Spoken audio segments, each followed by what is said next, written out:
우리는 지금 히브리서를 듣고 있습니다.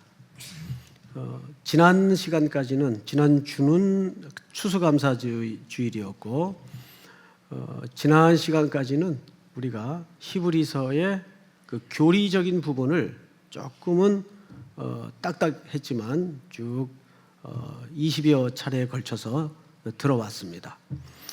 이제 교리적인 부분은 다 맞춰졌어요.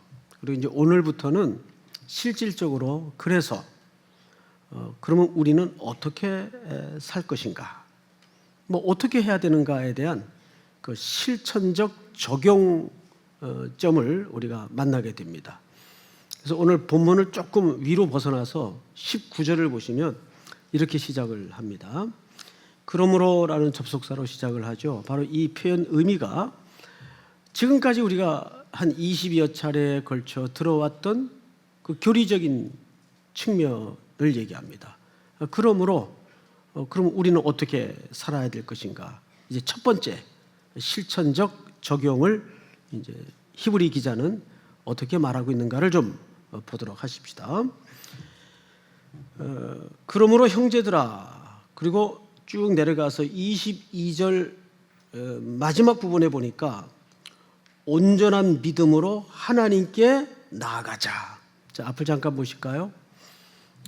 듣고 보니까 첫 번 실천이 우리가 하나님 앞에 나아가야 된대요. 2000년이 지난 독자인 여러분들 입장에서 들을 때는 이렇게 들릴 수가 있겠죠. 이건 뭐 3살 먹은 어린애도 주일학교 애들도 하는 너무 뻔하고 당연한 이야기를 실천적 측면이라고 권고하고 있는가. 그런데 이것을 오늘의 시각에서 오늘의 이해 관점에서 볼 게 아니라 2000년 전으로 한번 돌아가 보자고요. 2000년 전에 히브리인들의 삶의 중심은 모든 것이 예배였어요. 제사를 지내는 거였습니다. 그리고 그 제사는 누구도 스스로 하나님 앞에 나아갈 수가 없었어요. 두 가지가 조건절로 전제돼야 했습니다. 첫째는 반드시 제물이 준비돼야 돼요. 그리고 두 번째는 제사장이나 대제사장을 통해서만 하나님 앞에 대리로 나아갈 수가 있습니다. 그러니까 기본적으로는 자기는 못 나가요. 그리고 자기가 직접 나간다는 것은 언감생심, 상상도 할 수 없는 개념이에요. 그런데 이때 히브리 독자들에게 이제는 우리가 하나님 앞에 누구든지 나아가자라는 말은 저의 수사적 한계 때문에 표현에 좀 어려움이 있긴 한데 이건 경의 중의 경의예요. 그 정도로 이해를 해야 됩니다. 상상할 수 없는 얘기를 지금 하는 거예요. 히브리 기자가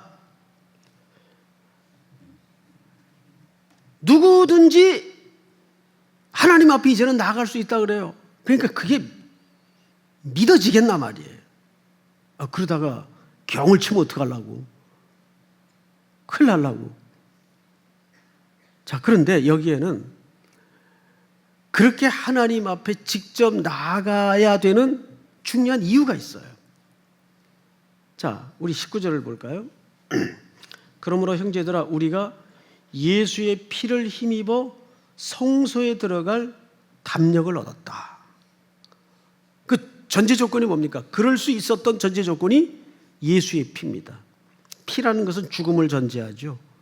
예수님이 우리를 대신해서 제물되어 죽으셨기 때문에 그분이 죽으면서 자기 살을 찢어 우리 모두가 하나님 앞에 직접 그 피의 공로로 예수의 이름으로 나아갈 수 있는 담력을 얻게 했어요. 그 이야기를 이렇게 얘기했어요. 20절 보니까 그 길은 우리를 위하여 휘장 가운데로 열어놓으신 새로운 살 길이요. 휘장은 곧 그의 육체니라. 자, 우리 자막을 한번 봅시다. 마태복음 띄워주세요. 읽습니다. 시작. 이에 성소 휘장이 위로부터 아래까지 찢어져 둘이 되고 땅이 진동하며 바위가 터지고. 이 대목은 예수님이 십자가 위에서 운명하시던 순간에 이 지상에 나타났던 놀라운 초자연적 역사였어요. 그 순간 성소와 지성소를 가로막고 있던 인간의 힘으로는 도저히 분리할 수 없는 그 휘장이 위에서부터 아래로 찢어져요. 여긴 중의적 의미가 있는데, 첫째는 하나님이 찢었다는 얘기입니다. 하나님이 이 길을 새롭게 여셨다는 뜻입니다. 둘째는 이 찢어졌다는 표현은 무슨 뜻인가 하면 예수님의 받으신 고난과 죽음을 얘기하는 거예요. 예수님이 자기 살을 찢어서 우리에게 새로운 살 길을 열어놓으셨어요. 그러니까 두 가지 조건 때문에 우리가 이제는 하나님 앞에 직접 나갈 수가 있는 겁니다. 예수의 피, 그리고 두 번째는 예수의 십자가의 죽음이에요. 자, 그런데 문제는 이와 같은 극단적인 팩트를 히브리 기자가 강조하는 이유가 있단 말이죠. 이유. 그 이유가 뭘까? 우리 23절을 한번 보십시다.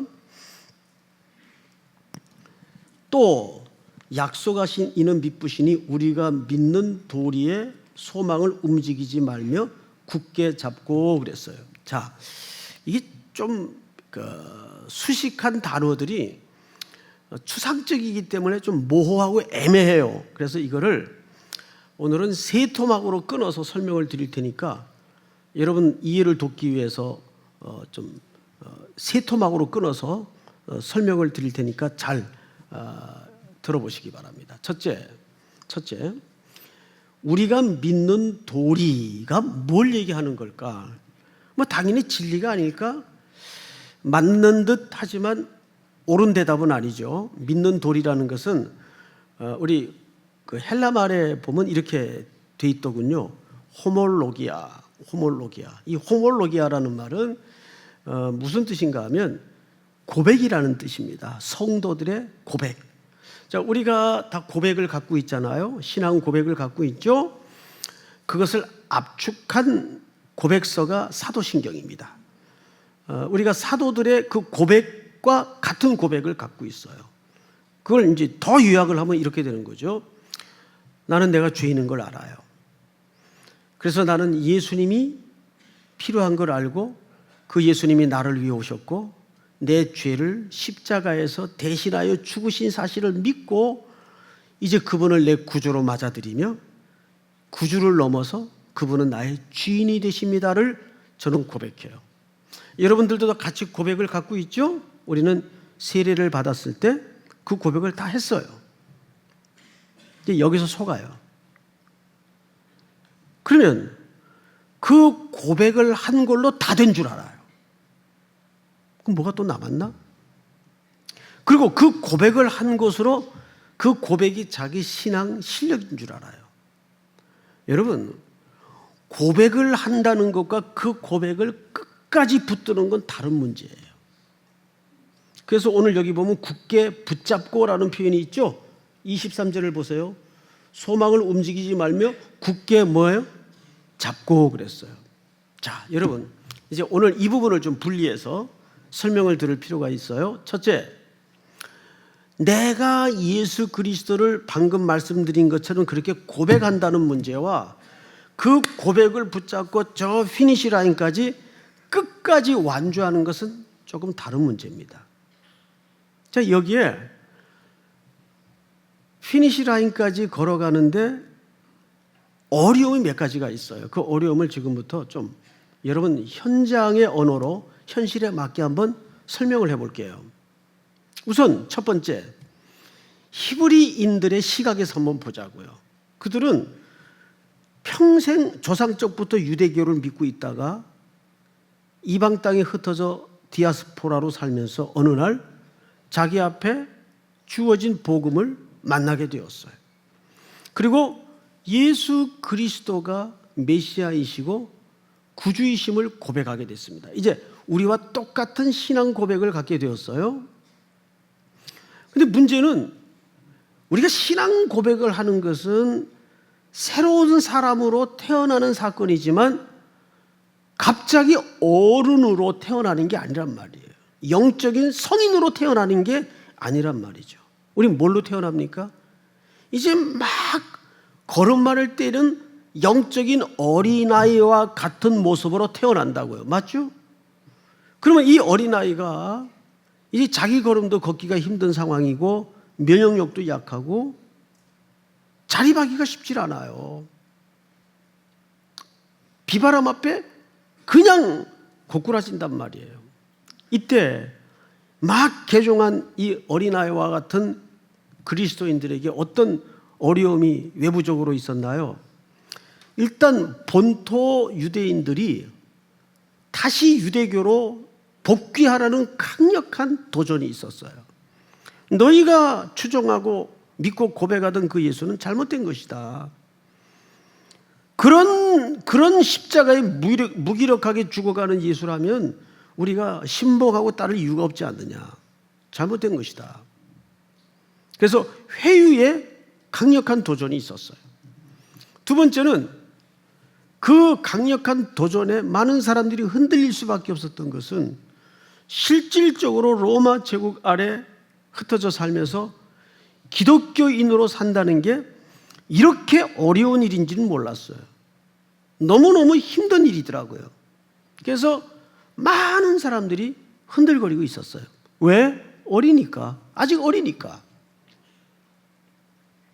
게다가 또 하나의 중요한 이유는 파루시아. 파루시아는 재림을 얘기하죠. 분명히 그분이 내가 곧 다시 오신다고 약속을 하고 가셨는데 안 오세요. 지금까지도.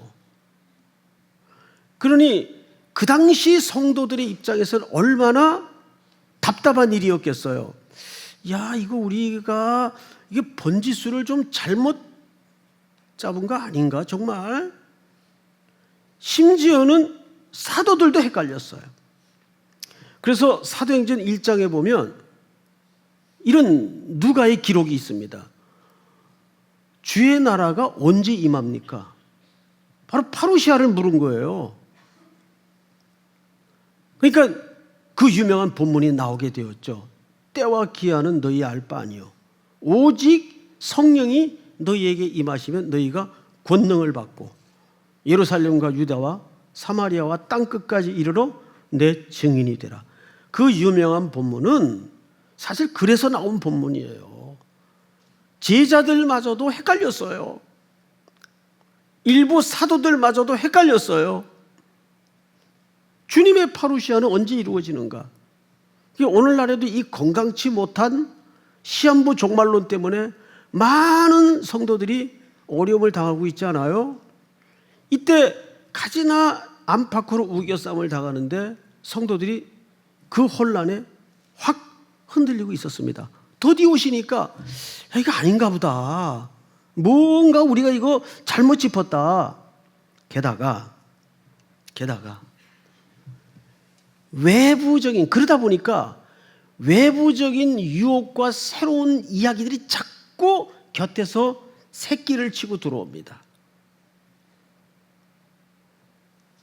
그러면서 성도들에게 나타난 현상이 뭐냐면 정식 성찬이 있고 말씀이 선포되는 예배의 자리를 점점점 지쳐서 떨어져 나가기 시작했어요. 그래서 오늘 본문이 뭐죠? 모이기를 피하는 어떤 사람들의 습관과 같이 하지 말고, 이 말이 그래서 나오는 거예요. 여러분, 모이기를 피하는 일들이 점점점 벌어지면 그것이 기독교 역사적으로 성경 전체에 걸쳐서 뭐의 조짐인 줄 아십니까? 배교의 조짐이 그렇게 나타납니다. 배교의 조짐은 점점 모이기를 피하는 일들이 벌어지기 시작해요. 그 배교가 일어나는 거죠. 이걸 히브리 기자가 강력한 성령의 음성을 통해서 이 글을 지금 쓰고 있는 거예요. 그런데 저 개인적인 솔직한 고백에도 보면 그것도 힘든데 또 하나 이면이 있어요. 보이지 않는 면. 이게 뭐냐면 제 자신 안의 영적인 상태를 보면 저 꼬린 지점인 피니시 라인까지 가기에는 너무 실력도 자격도 안 된다는 이 자책감, 자기 정죄감이 제 같은 경우에는 더 힘들어요. 야, 네가 뭐 맨날 성도들 앞에 폼 잡고 서긴 하는데 너 뭐 목사 자격이 되냐? 너 뭐 그러고도 내가 목사냐? 이런 이제 흔히 얘기하는 자괴감 같은 게 들어요. 그러면 이쯤에서 여러분들에게 한번 솔직히 여쭤볼게요. 대답 안 하셔도 되는데 한번 그래도 대답을 한번 해보세요. 여러분들은 저 피니시 라인 꼬린 지점까지 갈 수 있다고 생각을 하십니까? 갈 수 있다고 생각하시는 분만 한번 아멘 해보세요. 이게 웬일이에요? 한 분도 없는 것 같아요. 그럼 반대로 저처럼 저도 이제 그런 생각인데 도무지 이 상태로 이 수준으로는 저 꼬린 지점에 갈 수 없을 것 같아요. 저도. 그렇게 생각되시는 분만 한번 아멘 해보세요. 이쪽 대답이 더 많네. 이건 조금 심각해지는 겁니다. 그럼 이제 이도 저도 아닌 분들은 이제 앉으셔가지고 이런 질문을 속으로 할 거예요. 전 목사는 좀 지쳐서 온 성도들에게 용기를 줄 생각은 안 하고 뭐 저런 소리를 하고 섰나. 응? 근데 뭐 제가 위선을 떠는 게 아니라 솔직한 마음이에요. 그러다가 정말 제 안에 볼 때는 의의도 없고 자격도 없고 수준도 안 되는 게 너무 힘들어요. 제일 고난이 뭐냐면 자격이 안 되는데 그 자리에 있는 사람이 제일 힘든 거예요, 사실은. 그런데 제가 성경을 보다가 깜짝 놀랐어요. 오늘 23절에 보시면 이렇게 돼 있어요. 또 약속하신 이는 미쁘시니. 앞을 보실까요? 약속하신 이는 누굽니까? 하나님이시죠. 근데 그분이 어떤 분이래요? 미쁘시대요. 미쁘시다. 자, 이 미쁘다는 말이 참 순수 우리말이면서 굉장히 오묘스러운 말인데 여러분 미쁘다는 말이 무슨 뜻일 것 같습니까? 우리의 좋은 이웃 네이버를 찾아보면 이렇게 돼 있어요. 미쁘다는 뜻은 사전적 정의로 믿음직스럽다 그 말이에요. 참 하나님은 믿음직스럽다. 자, 우리 이제 서로 사랑을 하게 되면 콩깍지가 껴서 결혼이라는 걸 합니다. 그런데 결혼을 하게 되면 아침마다 깜짝깜짝 놀랄 일들이 이제 벌어집니다. 아니, 이 사람이 이런 사람이었나? 연애할 때는 그게 안 보이죠. 보이면 정상이 아니고 안 보이는 게 정상인데, 자, 수틀리면 직장에 사표내. 애는 둘셋씩 지금 계속 나오고 있는데 직장 안 나가. 돈 안 벌어. 그리고 자꾸 그 허공에다 대고 이상한 뜬구름 마음 잡아요. 야, 그거 한 건 터지면 내 인생 대박 나는 건데 그렇게 살아온 지가 20년, 30년이 훌쩍 지나가요. 의외로 그런 남자들이 굉장히 많아요. 여러분, 그러면 여자의 입장에서 이제 자녀도 키워야 되고 또 남편과 노후도 대책을 세워야 되는데 남편이 정말 좋아하고 사랑을 하는데 맨날 삶의 태도가 그렇다면 그거 믿어지겠어요? 인생을 그 사람한테 맡길 수 있겠어요? 그래서 어느 부부든 한 번이라도 이걸 내가 계속 해야 되나, 여기서 끝내는 게 현명한 걸까, 이런 생각 안 해보고 사는 사람이 대한민국 하늘 아래 몇이나 될까요? 한 번쯤은 그런 생각을 해요. 뭐 이런 경제적인 이유가 아니더라도 맨날 남편이 아내한테 거짓말하고 속이고 딴 주머니 차고 또 이제 이게 다라고 말했는데 그 다음날 아침에 또 새로운 빚이 나오고 그러면 이게 돌아버리는 겁니다. 여자 입장에서는. 당신 왜 거짓말했어? 그러면 내가 말을 안 한 것뿐이지 거짓말한 적은 없어. 또 이게 말놀이는 잘해요. 남자들. 자, 이런 남자를 물론 이제 제가 남자니까 남자 쪽에서만 이제 흠을 일부러 잡지만 뭐 여자도 마찬가지죠. 어떻게 이런 사람과 평생을 함께 갈 수 있겠어요? 자, 그런데 내 안에 내 형편과 자질과 수준을 보면 도무지 이 상태로 또 주변에 이 가는 길이 얼마나 멀고 험하고 외로워요. 도전과 시험이 많아요. 웅덩이도 나오고 가시철망도 쳐져 있고 산도 넘어야 되고 물도 건너야 되고 하는데 내 안에 꽉 들어차 있는 상태는 갈 형편이 아니야. 그런데 우리가 약속하신 이는 미쁘시니 그분이 어떠하다는 얘기입니까? 믿음직스러운 분이다 그 말이에요. 그러면 어떻게 믿음직스러운가? 사도 바울이 기가 막힌 고백을 하나 해놨어요. 우리 디모데 전서를 한번 띄워주세요. 자, 제가 좀 읽겠습니다. 나를 능하게 하신 그리스도 예수 우리 주께 내가 감사함은 나를 충성되이 여깁니까? 내가 충성한 겁니까? 나를 충성되이 여겨 내게 직분을 맡기심이니 이 전부 수동형으로 돼 있어요. 첫 번째 뭐냐면 나를 능하게 하신 그리스도께서. 여러분 바울이 성경 전체 속에서 얼마나 많은 업적과 얼마나 혁혁한 공로를 세웠습니까? 그런데 이 디모데서는 감옥에 갇혀져서 마지막 글이 될 줄도 모른 채 썼던 유작입니다. 험난했던 선교의 여정을 추억하고 반추하면서 바울이 남긴 글이에요. 돌아보니 한 걸음 한 걸음이 그 미쁘신 하나님의 손길과 동행하심이 있었다는 것을 구구절절 고백하고 있는 거예요. 자, 그리고 다음 절을 한번 볼까요? 자기의 과거 모습이에요. 다 같이 읽겠습니다. 시작. 내가 전에는 비방자요 박해자요 폭행자였으나 도리어 긍휼을 입은 것은 내가 믿지 아니할 때에 알지 못하고 행하였음이라. 대표적인 사건이 두 개가 있는데 사울은 스데반이 돌 맞아 순교할 때 그 자리에 돌을 들고 있었던 사람이에요. 실질적으로 스데반을 살해한 주범이 사울이에요. 거기서 끝나지 않았어요. 스데반이 죽자 초대교회에 큰 핍박이 일어나죠. 그러면서 예수 믿는 잔당들을 소탕하기 위해서 영장을 발부받아서 저 외국 도성 국경 끝 다마스커스 언덕까지 쫓아가요.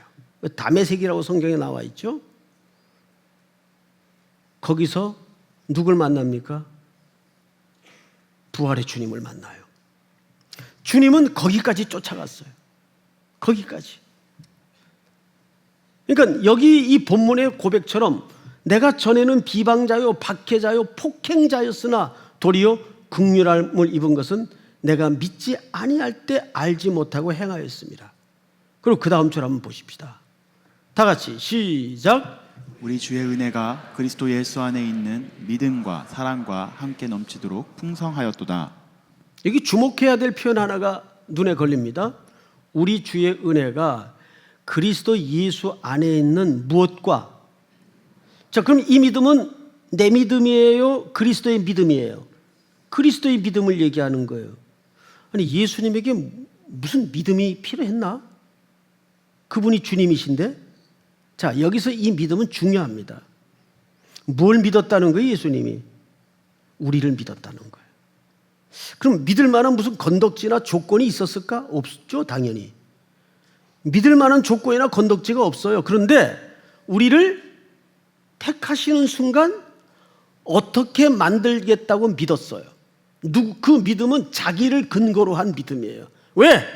그분이 전능하시고 그분이 성실하시니까, 그분이 사랑이시니까. 그걸 근거로 우리에게 어떤 그림을 그려서 어떻게 만들어낼 걸 주님은 아셨어요. 그걸 여기서는 뭐라고 표현했죠? 그리스도 예수 안에 있는 믿음과. 여러분, 사람은 마음이 있고 뜻이 간절해도 이거 안 되면 못하는 거예요. 돈이 거짓말합니까? 사람이 거짓말합니까? 돈이 거짓말하는 거예요. 사람은 계획이 충천하고 뜻이 간절하고 마음이 있어도 형편과 실력이 안 되면 못하는 거예요. 저희 어머님이 교육열이 굉장히 강하셨어요. 그런데 여자 홀몸으로 남편 일찍 29의 과부가 되셔서 네 남매를 그렇게 학교를 보내고 싶어 했는데 형편이 안 되니까 어쩔 수 없더라고요. 그냥 가정을 깨시더라고요. 그 어머니가 가정 깨고 싶겠어요? 학교 안 보내고 싶겠어요? 뜻도 간절하고 누구보다도 원했죠. 그런데 형편이 안 되면 어쩔 수 없는 거예요. 그런데 우리 하나님이나 우리 예수님은 어떤 분이세요? 전능하신 데다가 우리를 정말 사랑하세요. 이제 그 사랑의 증거를 제가 잠시 후에 보여드릴게요. 그리고 그분은 우리를 향하여 정확한 목적과 계획을 갖고 계세요. 그래서 그리스도 예수 안에 있는 믿음과라는 것은 그리스도의 믿음을 얘기하는 거예요. 그분이 누굴 믿었다고요? 그냥 저를 믿었대요. 믿을 만해서 믿은 게 아니라니까요. 어떻게 믿었나 한번 보여드릴게요. 그리고 사랑과 함께 넘치도록 풍성하였도다. 이게 우리가 받은 그 흥건한 주님의 은혜입니다. 그래서 우리가 예수를 믿고 산다는 것은 남는 게 두 가지밖에 없어요. 용서와 사랑, 그리고 그것을 누리는 기쁨. 이거 빼면 기독교는 별 의미가 없어요. 왜? 우리가 누린 구원과 감격과 은혜가 그것이기 때문에. 자, 그 다음 절 한번 볼까요? 미쁘다 모든 사람이 받을 만한 이 말이요. 여기 미쁘다가 나오죠. 미쁘다. 바로 이 미쁘다라는 말은 정말 하나님은 믿음직하시다. 오늘 예배가 마쳐지면 푸사를 다 바꾸세요. 하나님은 미쁘시다. 믿음직하시다. 남자친구는 거짓말도 하고 배반도 하지만 우리 신랑 예수님은 늘 내게 미쁘신 분이세요. 미쁘다. 모든 사람이 받을 만한 이 말이요. 그리스도 예수께서 죄인을 구원하시려고 세상에 임하셨도다 하였도다. 그분의 신실함은 어느 정도인가 하면 우리가 하나님을 스스로 더듬어 찾을 수 없는 맹아적 상태에 있는 걸 아세요. 그래서 아드님을 이 땅에, 신이신 아드님을 육신의 몸을 입혀서 이 땅에 보내신 거예요. 이렇게 나에게 신실하신 분을 만나본 적이 있나요? 얼마나 믿음직스러운 분이세요. 여기서 끝나는 게 아니에요. 다음 절을 보세요. 결정적으로 그러나 내가 긍휼을 입은 까닭은 예수 그리스도께서 내게 먼저 일체의 오래 참으심을 보이사.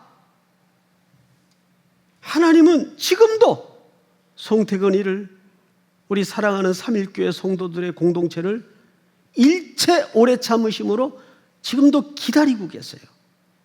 막 우격다짐으로 하지 않아요. 왜? 그거는 힘으로 하고자 하는 조폭이나 깡패들이 하는 짓이에요. 하나님은 우리에게 인격자로 대하시고 사랑의 파트너로 대하기 때문에 우격다짐으로 하나님의 사랑을 엮어가기를 원치 않으세요. 끝까지 우리를 존중해 주시고 인격적으로 대해 주셔서 기다리시는 거예요. 계속 우리가 딴 데 정신 팔고 뭐 딴짓하고 있으면 주님은 그 옆에서 가만히 그냥 계세요. 아직도 멀었냐? 예, 조금만 더요. 지금 막 끝발 오르려고 합니다. 그래, 알았다. 기다릴게. 지금도 질척거리고 있는데 그 지저분한 인생 곁에 주님은 묵묵히 서서 우리의 넘어짐도 보시고 우리의 고집 부리는 현장도 보시고 일체 오래 참으심을 보이사 후에 주를 믿어 영생 얻는 자들에게 무엇이 되게 하려 하심이라? 이거 오해하시면 안 돼요. 그래서 사도 바울이 본이 되었다는 얘기가 아니에요. 이런 사도 바울을 하나님이 구원의 복음과 포문을 여는 대사도로 만드는 것을 본을 보였다는 얘기입니다. 그러니까 이 본은 사실 누가 주체가 된 본입니까? 바로 하나님이 주체가 된 본이에요. 그러니까 이렇게 되는 거죠. 얘도 내가 만들었다. 얘도 하물며 널까 보냐. 사도 바울도 내가 꺾어가지고 기다리면서 만들었는데 내가 넌들 포기하겠냐. 사실 우리가 바울보다 나은 게 많아요, 여러분. 예? 우리가 언제 막 돌 들고 막 그랬어요? 그런 적 없어요. 우리는 아브라함보다 괜찮은 게 많아요. 우린 그래도 모태 신앙에서 태어났잖아요. 못하는 게 많지만, 그리고 우리는 그렇게 마누라 걸고 거짓말한 적은 없어요. 근데 하나님이 아브라함을 믿음의 조상을 만들어요. 그 믿음의 조상이 뭔지 아세요? 믿음이 좋아서 믿음의 조상이 아니고 믿음이 얼마나 하나님의 설득인가를 가장 잘 설명할 수 있는 인물이 아브라함이라는 뜻입니다. 믿습니까, 여러분? 그분이 누구시기 때문에? 미쁘시기 때문에. 저와 여러분들을 향해서 미쁘시기 때문에. 이 표현 하나가 오늘도 여러분들 앞에 설 수 없는 참 면목 없는 존재지만, 그래서 우리는 주일날 올 때 다 면목동에서 와요. 면목 없는 얼굴로. 그러다가 예배를 마치면 우리는 다 미쁘다로 이제 일어나는 거죠. 사랑하는 성도 여러분, 오늘 어떤 힘든 삶이 여러분들을 짓누릅니까? 나를 기초로 나를 볼 때는 오늘도 또 손 털고 또 무너질 수밖에 없는 걸 알지만 나를 향하여 언제나 믿어하시는 분, 믿어오신 분이 계세요. 약속하신 분. 그분이 계시기에 우리는 오늘도 저 피니시 라인을 향해서 다시 일어나 저 문을 나서면 투표하고 한 주를 시작하는 겁니다. 믿습니까? 우리 다 일어나십시다. 주는 완전합니다.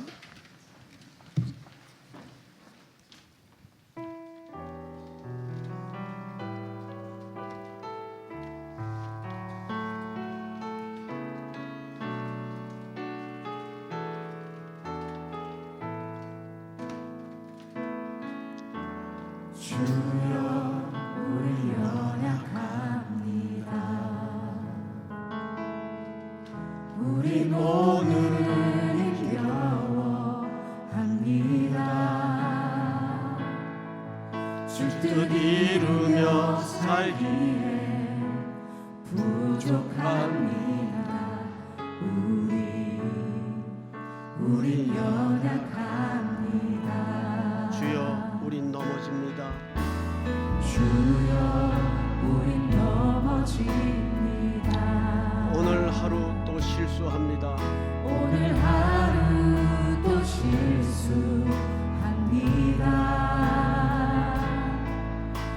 주의 긍휼을 구하는 죄인입니다.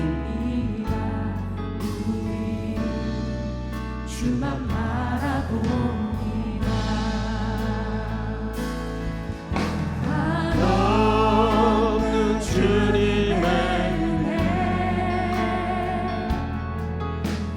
온 세상 위에 넘칩니다.